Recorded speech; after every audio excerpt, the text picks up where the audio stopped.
I rarely buy indie games for various reasons. They're usually overpriced asset flips that Jim Sterling would make a video on, or they're usually overpriced asset flips with adult content tacked on to make a quick buck. Guess which one we're covering today? This is Heavenworld, a customizable virtual survival game where you pick everything and make your own personal open world survival experience.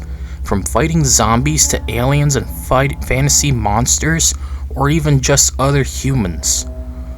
All of which is entirely single player, thankfully, and you don't have to worry about spawn campers or Chinese/Russian hackers for once. Hooray! The game takes place in the future where everything is awful, but who cares? Typical dystopian cyberpunk future aside, you move towards the end of the street to talk to the guy who made a virtual reality machine that transports you into Heavenworld, a fully customizable virtual survival game experience.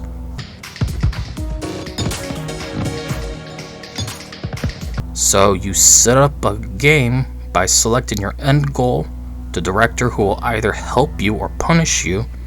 You can also select the zombies, survivors, factions, experience gang, loot quantity, events, your own faction, vehicles, and more.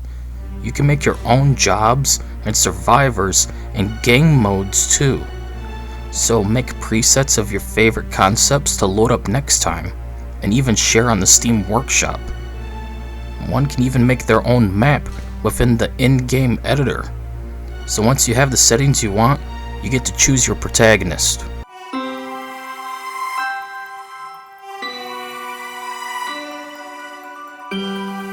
Now you pick the character you want to play as by deciding the template and altering their appearance and cosmetic outfit.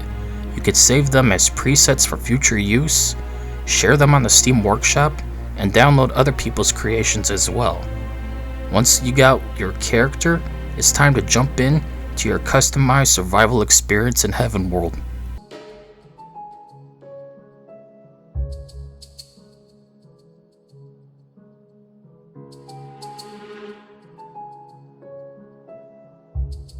Once you load into your own Heavenworld, it's time to get resources, fight zombies and hostile factions, and of course, find a campsite to set up your own faction base.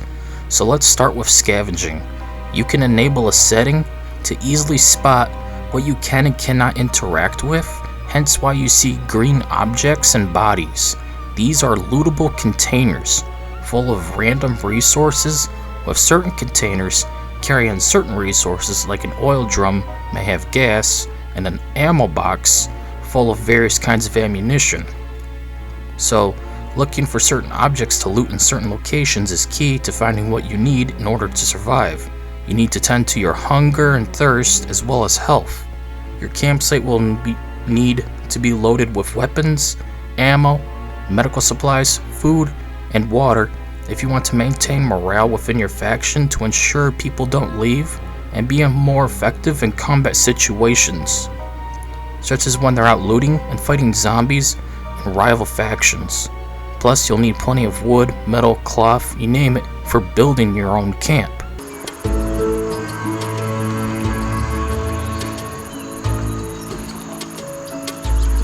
So let's talk combat. This game has very clunky and basic combat.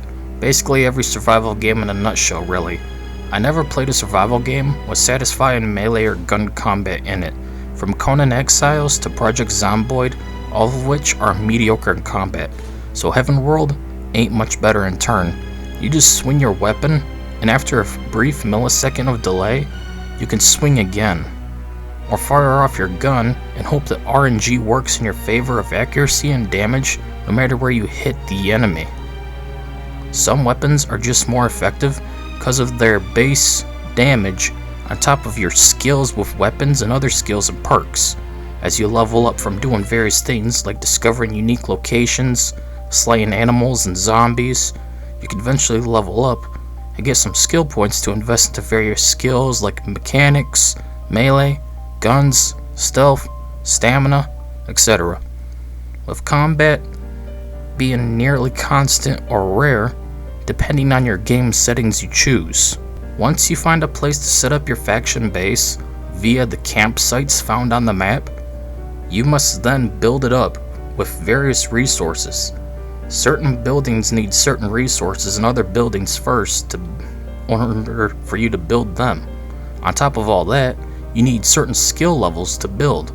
Also, if someone in your faction has a higher skill than you, they can be used to craft and build things instead, giving your AI faction members more value, so you can build more beds to increase your faction's max capacity, a kitchen to make food, a medical bay to keep people alive and create a zombie cure, make a headquarters to command every member of the faction, whether they're in the camp or out and about, as well as a parking spot for vehicles to store them within your base, a garage to build new ones, automatic turrets for defense, spot towers to warn you of the camp being in danger, walls to keep out the undead and other factions, gateways, water towers for daily water gain, and of course gardens to make daily food. But then there's misc buildings like prisons to keep people as prisoners from rival factions, skill objects to increase a faction member's stats like strength and weapon to a certain level, decorations, and crafting and recycling objects.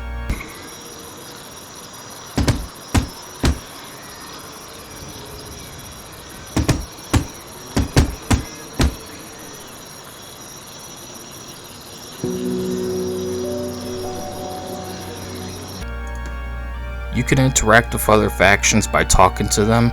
If you have a certain leadership skill and stuff, one can have an easier time interacting with them and gaining intel, as well as trade, give resources, and fight and loot alongside them to build trust.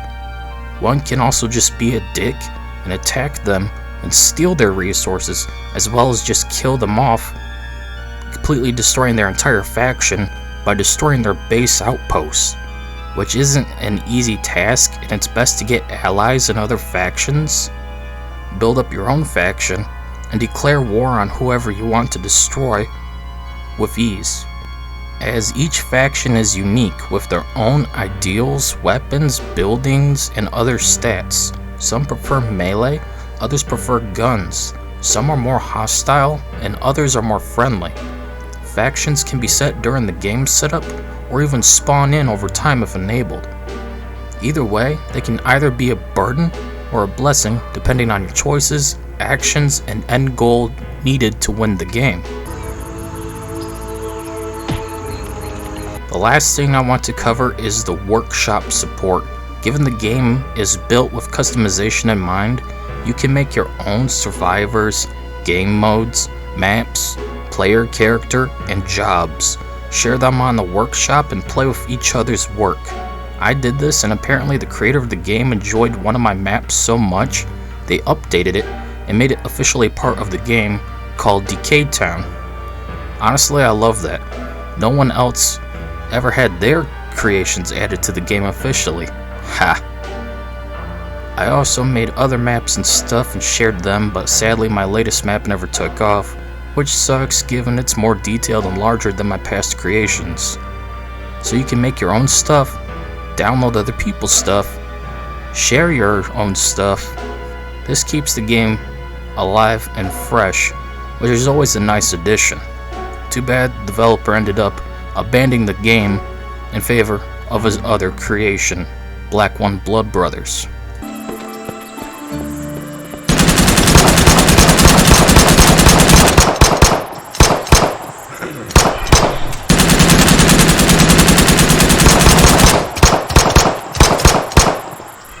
At the end of the day, Heavenworld is an average fun time, well worth checking out.